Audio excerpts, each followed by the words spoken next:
সেই শিক্ষার্থীদের টাকাটা পর্যন্ত আমাদেরকে এখন পর্যন্ত দেওয়া হয় নাই। তাহলে বিশ্ববিদ্যালয় যদি আমাদের সাথে শিক্ষার্থীর সাথে জুলুম করে তাহলে আমরা যাবো কার কাছে?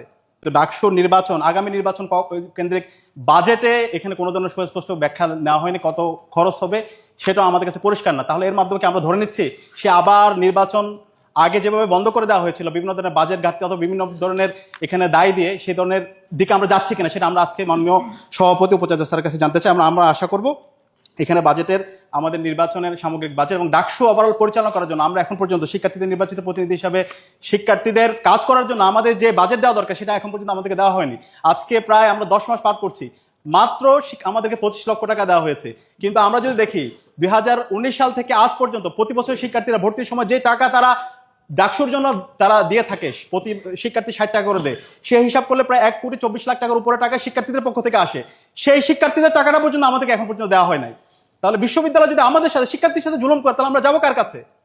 এবং একই সাথে আমরা দেখতে পাচ্ছি আমাদের এই জায়গা থেকে আমরা সারা দুনিয়া, আমি অক্সফোর্ডে গিয়েছি, ক্যামব্রিজে গিয়েছি, সেখানে দেখতে পেয়েছি এই গবেষণায় তারা 25 থেকে 30% তাদের ওভারঅল বরাদ্দে তারা বাজেট দিয়ে থাকে। এবং এখানে শিক্ষার্থী এবং ছাত্রদের মধ্যে সবচেয়ে ভালো সম্পর্ক। ওইখানে শিক্ষক এবং শিক্ষার্থীদের মধ্যে এই রিলেশনশিপটা আরো বিল্ড আপ করার জন্য এবং শিক্ষার্থীরা যেন আগামী জন তাদেরকে প্রস্তুত করতে পারে, সেখানে teachers assistant, research assistant system চালু আছে।